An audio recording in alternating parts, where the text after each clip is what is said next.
Hi everyone, welcome back to my channel UPSC is Easy. My name is Shriya Rajan. We are going to continue with chapter Center and State Relations. In the last lecture, we saw how Parliament could make laws on the subjects mentioned in the state list under 5 extraordinary circumstances. आज हम देखने वाले हैं centre's control over state legislations कैसे constitution ने provide किया हुआ है. सबसे पहली condition when we talk about article 200 and 201, right. यहाँ पे गवर्नर जो है वो रिजर्व कर सकते हैं किसी भी बिल को जो कि स्टेट लेजिस्लेचर ने पास किया है for the consideration of the president of the country.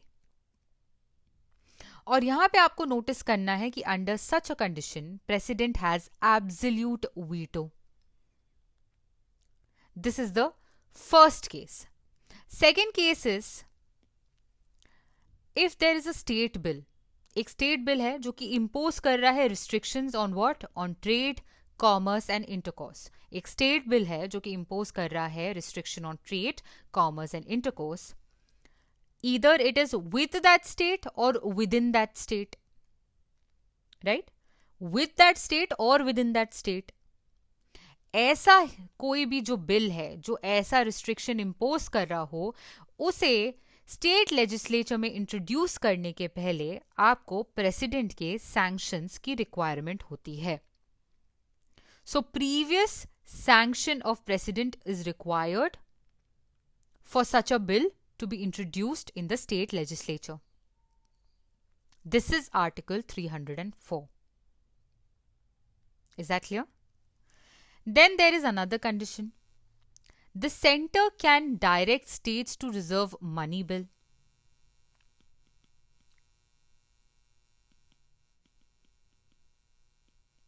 Reserve money bill or any other financial bill passed by the state legislature for the consideration of precedent during financial emergency. This is Article 360. Right?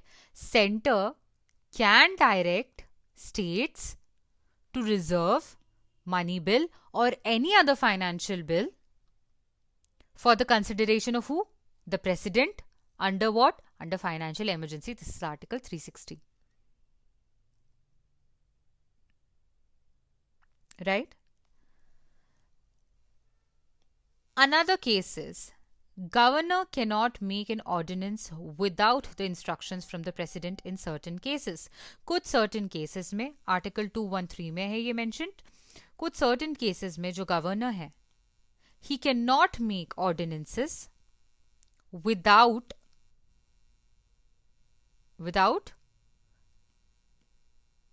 president's instructions. Right. So इससे पता चलता है, जो हमने अभी पिछले lecture में देखा और इस लेक्चर में देखा, इससे पता चलता है कि जो कॉन्स्टिट्यूशन है उसने असाइन की हुई है a position of superiority to the centre when it comes to legislation. Okay. Centre के पास जो है वो सुपीरियोरिटी है when it comes to legislative sphere. अगर आप सरकार या कमीशन, जिनके बारे में हम आगे पढ़ने वाले हैं, उन्होंने सेंटर स्टेट रिलेशनशिप के बारे में क्या कहा 1893 से 88 के बीच में, तो आप देखेंगे that they said the rule of federal supremacy is a technique to avoid absurdity, resolve conflict and ensure harmony between union and state laws. Right. Federal supremacy यहाँ पे बात कर रहे हैं, यानी कि सेंटर की सुप्रीमेसी की बात हो रही है for making laws as a technique to avoid absurdity और इंश्योर करना कि हार्मनी हो between union and state. Right. ये भी उन्होंने बोला कि अगर जो ये प्रिंसिपल ऑफ यूनियन सुप्रीमेसी और centre supremacy is removed, then it is difficult to imagine its deleterious results. Right? So legal chaos, confusion, conflicting laws which can harm, common citizen, ये हो सकता है कि कॉमन हो जाए if there is no federal supremacy according to Sarkaria commission, right. This you have to remember this statement for your prelims. You have to remember because it will help you to eliminate a lot of other things. So Sarkaria Commission यहाँ पे आपको याद रखना है. Now we are going to start with the second topic, which is administrative relations between center and state. अभी तक हमने legislative relations देखा, अब हम administrative relations देखने वाले हैं जो कि आर्टिकल 256 से लेकर 263 आपको देखने मिलेंगे पार्ट 11 ऑफ द कॉन्स्टिट्यूशन में, right.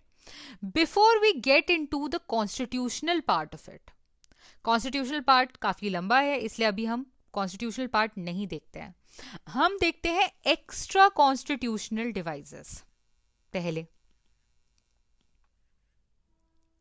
What are these extra constitutional devices? So we see that in addition to the constitutional devices जो कि हम नेक्स्ट लेक्चर में पढ़ेंगे, उनके अलावा एक्स्ट्रा कॉन्स्टिट्यूशनल डिवाइसेस भी हैं जो कि प्रमोट करते हैं cooperation, coordination between centre and state. इसमें आप देखेंगे बहुत सारी एडवाइजरी बॉडीज आती हैं, बहुत सारे कॉन्फ्रेंसेस आते हैं एट सेंट्रल लेवल, राइट. इतना क्लियर है. The non constitutional advisory body अगर हम देखें तो यहां पे आपको नीति आयोग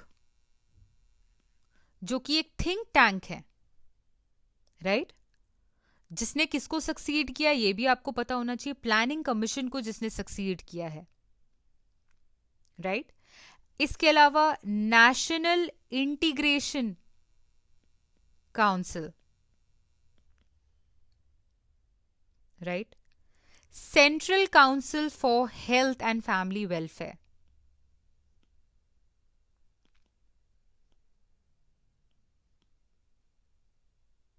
राइट. इसके अलावा सेंट्रल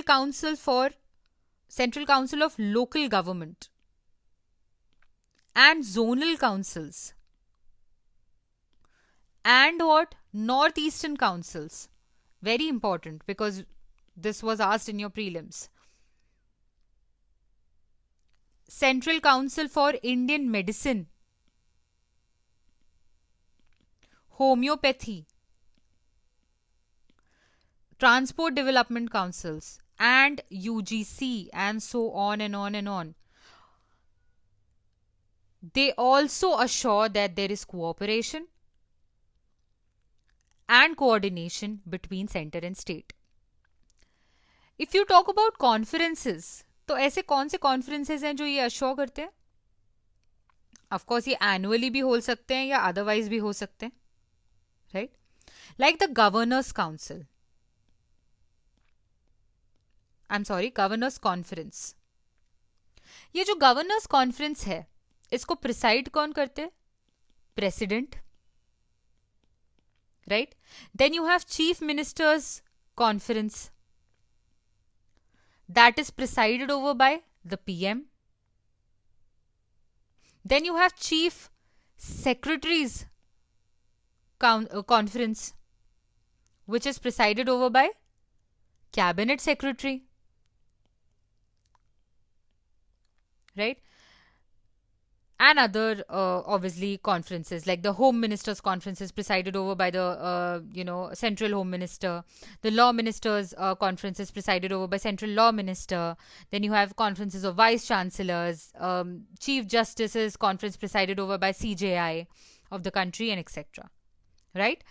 आज हमने देखा कि कैसे एक्स्ट्रा कॉन्स्टिट्यूशनल डिवाइसेस कोऑपरेशन और कोऑर्डिनेशन को ला रही है between centre and state. In the next lecture we will see what are the things that are mentioned in the constitution and how is administrative power, how is the administrative relationship between center and state.